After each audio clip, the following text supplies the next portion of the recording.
We're back, folks. Another episode of Double Barrel Shotgun.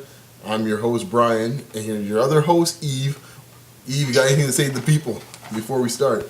What it do? What it do? Yeah, exactly. Let's do this. Let's do.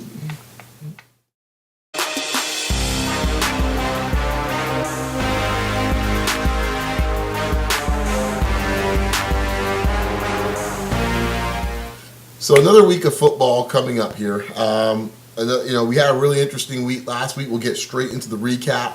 So we'll start off here just going back. I'll just start back with the first game of the last game of the night, Chicago versus Green Bay. I don't think there's much to say about this overall. Even though they're looking for blood in Chicago, everyone they're looking to go, Trestman, They want the whole. They want everybody out. You know who's sitting back having margaritas right now? Ryan Urlacher. Well, not just him. Right beside Love him. Smith. Yeah, Lovey Smith and Brian Urlacher right now having drinks with each other. Oh yeah. They're just sitting there going like, okay. All right. I was a 10-6, 11-6 coach. Right. Exactly. Yeah. Same quarterback and essentially the same group. Yep. Yeah, so be it. You want newfangled things and bright bubbly toys and new fancy schemes. All right. They want blood in Chicago, guy. They really like. If you've just been hearing, Chicago is just like they basically the worst thing that you want for your fan base is apathy. I think stands are going to get real empty real fast in Soldier Field. Well, the talent is too good. I mean, when I saw the receivers on this, I barely watched the game. I was watching the basketball. I switched over to watch some of the game, and then once I got to about 21-0, I was like, whatever. But some of the body language of the receivers, like these guys were saying, like, what the heck is this dude doing? well, I mean, at this point, he's just throwing off the back foot the moment he sees any rush. It's pathetic, man. Anyways, Chicago's done. Put them, out the pasture. It's all she wrote for the year. This may be one of the last times we talk about Chicago for the rest of the season, unless something strange happens. That's true. It's true. On the Packers side, I'm not even sure you can judge the Packers. The offense has been humming, so we'll see. I think we're going to find out a lot. We'll get into their game this week, but I think we're going to find out a lot about them as well as the Eagles. But moving on to the next game, possibly the most entertaining game of the day. San Francisco versus New Orleans, maybe the other game we discussed might be up there with it, but this game had a bit of everything, and especially if you are into coaching and strategy, this one will make you scratch your head all over the place with this one. Some of the decisions being made, some of the play calling at certain times. San Francisco fought hard. I mean, that's what I thought from the beginning when I talked to them last week. They got a lot of toughness about them, and they'll find a way. It ain't gonna be pretty, but they're gonna find a way to get that W. And the Saints, I question their testicular fortitude, to quote one of your boys in this case here, Nick Foley. Yeah. Well, here's the thing. I'm just gonna say this: Drew Brees, he's not having a good year, man. He's not really having a good year, man. Hey, we're gonna put it on the record right now, folks. Okay, Double Barrel Shotgun said it almost 3-4 weeks ago. We asked the question: Drew Brees Drew Brees as a top line quarterback coming to an end. I think there's some form of regression because some of the it's called age. Yeah. That's what it's called age, yeah, man. Because his escapability is no longer there. The zip on the ball is not there. Hey, you throw as much passes as he has. Yeah, a lot of picks. And it was starting from last year too. Yeah, something just started now. Last couple of years he's been sloppy with the ball, man. Yeah, man. Because if anything, if he gets swatted from behind, he's done. Right. Sometimes when he gets the bull rush up front, and remember the offensive line has just not been helping him out. So he gets a little bit of the scaredy feet, and sometimes he makes forced throws, and also he locks in too much on Jimmy Graham. You think? You know what I mean? Yeah. So that's part of the situation right there. But I mean, the running game is churning for them. So that's the thing that kind of surprised me that they don't really do the run pass ratio as well as they should. Well, this is the classic example, and you usually find this in basketball, right? When you have an old aging star, you have an up and coming star, and the coach and the team doesn't realize that really they should be handing off to the up and coming star. Mm-hmm. I won't get too much in the hoops, but I think the Clippers had that situation a little bit. Where it's like, still do. You're wrong show, but you're actually right. We won't go there. But you don't see it as much in football. But in football, sometimes you get those moments where it's like, yo, the old horse ain't got it no more, guy. Yeah, man, Run the ball, man. you got to compensate, and I think that's the thing with Peyton. It's like, look, everybody knows that he likes to run the ball, but because he has Breeze back there, he thinks that Breeze is still all world. Right. And the fact about you got a running game and they're humming along, man. I mean, how many now? Mark Ingram's been back, Lord knows, for about a couple of weeks. He's still turning at least 120, 130 yards a game. He's running hard, man. He's running like no other Alabama running back I've seen in a long time. He's hitting the hole like crazy. I mean, it's like he's playing for a paycheck, bro. Well, whatever you want to call it, whatever his motivation is, man. All I know is that dude is hitting the hole, man. Yeah, man, he's hitting the hole like I never seen him. Yeah, so man. Like it's an unfortunate loss, but I think at the same time that push off that happened with Graham, no disrespect. Like I mean that pushed him, man. He did, but come on. True, did the guy embellish it some? Yeah, but he pushed him. I hear you, but you know what though? That wasn't as egregious. Like you see that all the time. That's like a 50-50 ball. The two plays they've called it on this year, they've been consistent with it. Was it the Cincinnati game? Did the same thing. Yeah. So they're not saying like, okay, we'll do it for one, not for the other. He pushed him in the back. Right. You know that even if that was a regular play in the game, he didn't have to push him too. You know he didn't have to. He's 6'6". He didn't have to push anybody. Yeah, dude. Yeah. You know, it was just a lazy play he didn't have to do. Anyways, he spent enough time on those dudes. This one might challenge for maybe game of the week as well too. Miami, Detroit, Dolphins throw up a turd at the end of the game on that one. Detroit. You can say what you want. I know I had picked them at the beginning of the year as a playoff team, as my sleeper pick, and it looks like it's going to come to fruition. Mm-hmm. But I wasn't. Even I don't know half the time how they're pulling out some of these wins. I mean, well, that's the difference. Well, you see, that's the difference between a good, decent coach, and a winning coach and a crappy coach. Yep. Jim Schwartz was a crappy coach. Yeah, all right, undisciplined, and that's basically the same team from last year. True. The difference is. Now Caldwell, not he's not necessarily Tony Dungy type, but he brings them a kind of a discipline. Yeah, like they don't do the bad penalties. Games that they had no business winning, they've won this year. Last year, those would have been losses. They're not beating themselves, man. Right. So, but the fact about it is that if anything has been better, the talent has always been there on the defensive side, but now they actually have a system. And Schwartz was supposed to be this amazing coordinator, and the team still sucked. And it's not like Caldwell's known for his defense. Right. He just brought a dude in who obviously catered to the talent. Now the talent is out there making plays, and the defense is a strong suit on the team. And they found a way to keep Stafford in check enough where he's not doing some cowboy type of thing that he's notorious for doing. And and he's not costing them games in this case. So that's right. He ain't going that Jay Cutler route. No. They stopped that real quick. Exactly. All right.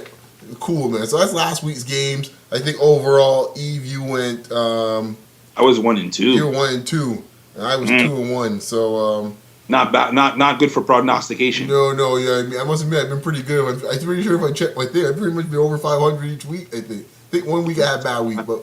Who knows? Someone will call me on it. You can tweet me or comment below if I'm starting off my horn too much. So let's move on. So we're into this week's games now. Big three for the week for this week in the NFL. Where are we in week 12, week 11, week 11. We're gonna start with Eagles Packers, as we were talking about Green Bay earlier. Green Bay's at home. Who do you like in this one? I'm gonna have to go with the Packers. Mm-hmm. Okay. The Packers, but I gotta say though, the Philly defense has been really impressive because they've been doing some things. Yep. And this is, as you said, this is gonna be a good matchup because it's not like the Packers have a great offensive line. Mm-hmm. Rodgers is covering up all warts as he usually does. Mm-hmm. But they got a little bit of a pass rush over there in Philly, and that's what they like to do. And Rodgers is due to touch a little turf. Oh yeah, Philly's defense has gotten progressively better over the season. Yeah. Which is the part I think early in the season I mentioned I was concerned about. Third or fourth week, Green Bay's offense. As I said before, they got together. They still don't really run the ball consistently. I think that's going to come back to bite them. What, as it usually does every year. But at the moment in regular season games, you can probably get away with it. This is going to be a shootout. We all know it. It's either going to go one or two ways. It's going to be a shootout, or I think in this case, Philly stomps them. One or the other. I don't see Green Bay stomping them because I think for the fact that I don't think Green Bay's defense I know they put what they did in Chicago, but I think Chicago has so many issues. I think it's more to do with Chicago than it has to do with Green Bay. That I think Philadelphia's offense is going to be very competent to kind of keep pace. So I think it's going to come down to just a big play by somebody. I think instead it's going to be a shootout. So you think Mark Sanchez is actually going to come up and do some big things up in Green Bay? I think the system's going to help him in this case. I don't think Green Bay's defense is fearsome enough that you're going to say, "Oh, geez, well, Sanchez should really be going home, running and hiding somewhere." True. So I think I could easily see 25, 26 points just off the flat line. That could even go upwards, but just baseline, I can see Philadelphia putting up that many points. So I see this both I can see this like a 30-something game. Who do you have though? Ugh. That's the question now. You know what? I'm gonna go on the risk, man. Just like New Orleans, this New Orleans the thing last week. Things that you do you think you dare not say. I don't think Lambeau Field is as fearsome as it used to be. I'm gonna take Philly, man. I'm gonna take Philly. I'm gonna take Philly. I know. Well, I'm gonna say this though. The thing that I'm really impressed more, Chip Kelly's offense. It's basically he just wants his quarterbacks to do what he tells them to do. Yeah. And that's basically he's a soothsayer. So basically he coaches the quarterbacks. He basically tells them, listen, here's your reads. You follow these 3 progressions. If you see it, you throw it, that's it. That's it. And that's the reason why I feel they're going to put points, because if he was able to do that with Nick Foles, right? And he did it with Vic, who's a more talented quarterback than Foles overall, just on raw talent. Right. So he's able to do it with different levels of talent. Sanchez, who's a starting quarterback type talent. Right. If he's able to do it with Nick Foles, what do you think he can do with Sanchez? Well, Sanchez don't make too many boneheaded plays, which he knows to do. But I think this offense protects for turnovers for the most part too, as you said before, because he doesn't take a ton of high risk chances. They just get out to their playmakers and say, "Here, make a play." So, but surprisingly though, they do throw it downfield though. They do throw it downfield. It might not be over the top like the way they used to do it with Jackson, but however, Macklin has been balling. Yeah. Like, I mean, he's still doing some stuff. Like, I'm thinking, I never even knew he had that type of speed. Yeah, well, that's what the coach said. He said he feels good about Macklin being that dude. So I think we got to split on that one. Next game, boy, Pats Colts in Indy. I see you, Floyd. I see you. So you got to be scared though. Well, you're true. How New England's playing these days in New England, Indianapolis with their history. No, it's just the defense of Indianapolis. You're really concerned about. Well, we're going to find out for once and for all if Indianapolis is a Cinderella or they're a pumpkin. Because every time they get one of these big games, I'm seeing pumpkin pie every time when the game's done. It'll be, Denver, pumpkin. Pittsburgh, pumpkin. At some point, you guys say, you know what? I'm drawing the line. We're a real deal team. And I ain't seen it yet. Now, I know Andrew the Great and everyone's talking about, hey, put up the numbers, but you start to get a little Revlonish. A little mascara. I don't know about Revlonish. A little mascara. That's all I'm saying. A little blush. Well, wow. That's all I'm saying. Okay. Well, the thing about how you respond to that, I don't know if you can, but nonetheless, though, I'll just say this, though. I think that remember that butt whipping that New England put on them last year in the playoffs? Yeah. I have that feeling we're going to see that again. Yeah. Because the Colts to me has never been a type of team. Sorry, once again, Fabian Floyd. Sorry about it. That's my cousins, by the way, that live in Indianapolis. Love their Colts. The Colts are never a team like saying, okay, you put a butt whipping on them, that they say they're going to get payback. There's certain teams that, you put a butt whipping on them, wherever their pride is. Like, if that was the Ravens in New England put a beat on them, you would know that ain't happening again. Right. Right? Steelers, they ain't happening again. Giants, they ain't happening again. With these dudes, they'll get rolled again. I wouldn't be surprised. Like Indy pulls up no resistance in these big games, man. They have no pass rush. They have no pass rush. So, and if you got Brady going the way that he's been going on right now. And look, the same thing's happened with Denver with their little receivers like Welker and them. Man. T.Y. Hilton's taking some licks these days. Well, that's if you catch him first. Yeah, but they putting on wood on what he did because Pittsburgh put the wood on him. Yeah. We'll see how it goes. You'll see how it goes. I like New England. I'm taking the road again, man. I'm taking New England on this one, too. Exactly. Okay, last game. Here we go. Lions, Cardinals. Wow. Battle of the backups, man. Well, this is one of the backups. Oh, yeah, one of the backups anyway. Yeah, this is this. You know what, though? I'm going to say this, though, man. Bruce Arians, great job, buddy. No doubt, man. Great job, man. Coach of the year. He coached them up, and also he's another soothsayer when it comes to quarterbacks. Well, yeah, I mean, it's good to Rest know. of Carson Palmer's career, who we thought was done. Yeah. He made Drew Stanton actually look like a viable, decent. Yo, you see that pass he threw the Brown? Oh, I know. Oh, the touchdown. Oh, first of all, you gotta love the Brown dance. I don't know what he was doing, but that's crazy. The whole thing. I mean, that thing was a rope. And he just cleaned the safety. Dude, like I don't know. Well, I thought he was gonna take Brown about 10 yards with it in the ball, man. Right. That ball was just like right, and he got like a jitterbug, but that dance move was hilarious. Yeah. I died laughing. I couldn't stop. Detroit has said before, they find ways the win isn't pretty each week. This is like Detroit, the past. They win ugly. They're playing in kind of, I guess, a pseudo dome. I'm not sure what you call it in Arizona. So it's a fast track. Both teams like it. You know what? I'm sorry, man. I can't go. I'm going road again, damn it. Yeah, I think so. You know what? I'm going to be honest with you. I think I'm going to have to go with Detroit on this one. Damn it. The reason being, Drew Stanton is still Drew Stanton. Exactly. It's a duck. It walks like a duck. It's still a duck. The defense will be there, and that's what's going to probably carry it through. Yeah, man. I'm sorry. I just can see he better Sue licking his chops. Sue's salvaged right now somewhere in some dark corner. The thing is, it's not like Sue's the best player on the defense this year. True, but I think it's his mentality that that's permeates the whole team, right? That you still got a game plan for him when it's all said and done. Oh no, you have to. No, so, you have to. These dudes getting pure gravy off of him in this case here, right? But so them dudes all that for just licking their chops, man. Oh, yeah. And that's what I'm seeing. I'm going with the Lions. There's no Lions, man. Yeah. So 3 for me. I think there were 3 road teams for me. For you, you take the Pack at home, and then the 2 other road teams. It'll be an interesting week, man. Yeah, man. Let's see if we tie this up. Yeah. Okay, this week in the NFL, it's been kind of a running theme, it seems like, for today's episode. We've been talking a lot about the backups for 2 particular teams. So, the battle of the backups. You got Drew Stanton out there in Arizona, and of course, Mark Sanchez in Philadelphia. Both teams right now pretty much control their destiny for a top seed in the NFC. Which of the 2 you think in this case can maintain, and who's going to drop off at the end of the season of the 2 teams and the 2 backups?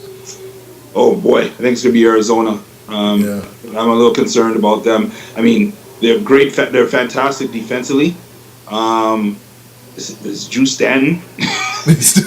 Killing Drew Stanton in the NFC West. That's a record.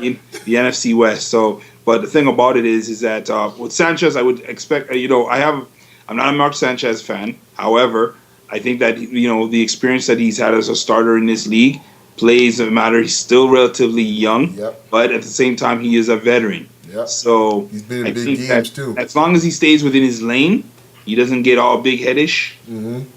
Like he thinks he's running the joint, and I think the Philly crowd will keep him in check. I think that I mean, he's young. He's in New York City. He's dating Eva Longoria. You know what I mean. So a lot of stuff happened for him real quick, but I think that this humility, you've seen cases like this in the NFL. Carson Palmer, Carson Palmer.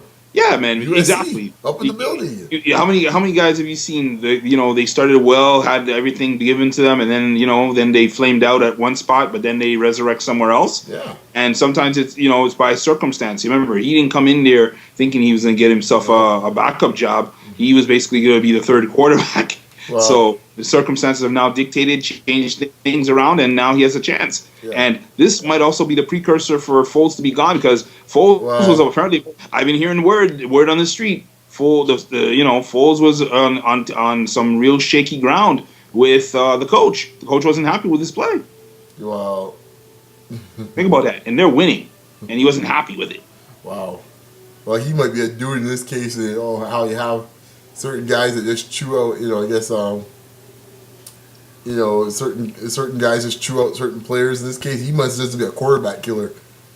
Must be. And I think, to me, this is where I get scared with a Chip Kelly type system. Because if I'm a player, I'm like, dude, if I'm the union, I'm nervous about a guy like this. Yeah. Well, it is what it is. The reason why is like, if the quarterback now is just a transactional piece, like, hey, that means there's nothing, no one's worth any value. Because that's essentially what he's doing. He's pretty much saying, hey, I can get stiff like you, your backup garbage over here, and I can get them to become a 25 to 30 touchdown quarterback in my system. Right. So now if I'm a union, because in the NFL, if you ever win the Super Bowl, get Super Bowl. everyone's copying him. Right, And then exactly. all of a sudden, now you're just like, what the heck? You know, what's going on here? All of a sudden, now the quarterback used to be the one that could at least drive the salaries. Right. Now the quarterback is going to get. I don't want to think it's go as far as like the running backs or receivers, but at the same time, you know. Hey man. The fact about it is that if Just saying. young quarterbacks now are coming up in passing systems now, right? Right. So the fact about it, they're better prepared to get in right away, right? Because they've been playing it since high school or even college, to the point that they're playing spread, right? Kind of stuff. So, and this is the point when we discussed, I think last week, or a couple of weeks ago, about the issue about a good backup and finding a veteran backup. Those are hard to find because of the salary situation, the cap. Because it's just cheaper to get yourself a nice little young rookie player or something that you don't have to worry about, and just have him be the backup. As long as he's getting coached, that's the key. Because you have to get reps. You have to get reps still. No backup's getting reps though, Yves. No backup's getting reps. Well, so you can't be paying a dude in this case how many X million of dollars as a backup. When like the only way that works is if you have a situation at Buffalo. We have the guy on the rookie contract, and then you can pay a little bit more money on the backup. In this case, in Orton. Well, you're not going to pay a guy in this case here. You got to have a little foresight. I'm sorry, you got to have a little foresight. I'm not saying you need to have an old grizzly veterin that dude's out there. Yeah, that dude's phased out. But no, not necessarily. Sometimes look at what's going on in Buffalo is a good example. Look at what's gone on in whatchamacallit there. Look what's going on in Dallas. Unfortunately, that's the best example. They had that guy in their hands. They had a guy with a bad back. Again, I'm just gonna go there. But you my have a guy point who has surgery. Look who's their backup. That's my point. Whedon is trash. He's 28 and he's been in the league for 3-4 years, and he's That's my point. You're not finding that 12-year-old grizzled veteran like Steve DeBerg coming off the bench. That dude ain't existing no more. No, those days are done. That's what I'm saying. But that used to be a quality backup. Right. You get Frank Reich out there, you're feeling no way if you're Buffalo. Whoop-de-doo. Frank Reich can hold us in a run. Ain't no one out there now these days because of the salary cap. And that's what's going to make the possibility the problems with the systems like Chip Kelly's system. That it makes everyone just disposable. Yeah, so we'll see. It feels like a GM line. Is that what you're saying? Exactly. And they've already phased out running backs. You're starting to see because receivers getting phased out because you're starting to see no one's willing to pay no big money for these diva receivers no more. Well, as they should. Well, I agree. I know, but you still need a top. I think you still need a top receiver if you want to be a big time player. Ask how many championship rings in this case New Orleans had. With the group they had now. You need to have some top line. I don't think people think that way, but I think you still need that for a receiver. But they're for sure you still do. But you see, I'm a numbers guy. I'm a dollars and cents kind of person. There's certain particular positions I don't think that you need to overpay for, if not necessary. But of course, if the guy's producing and if he's producing, pay the man. I'm all for that. I think there's about 5 positions you need to overpay for if you have to. Quarterback, wide receiver, definitely. Wide receiver, defensive end, and a left tackle, and left tackle, depending on what the arm your quarterback. I think left and right tackle personally. Yeah. And after that might be about it.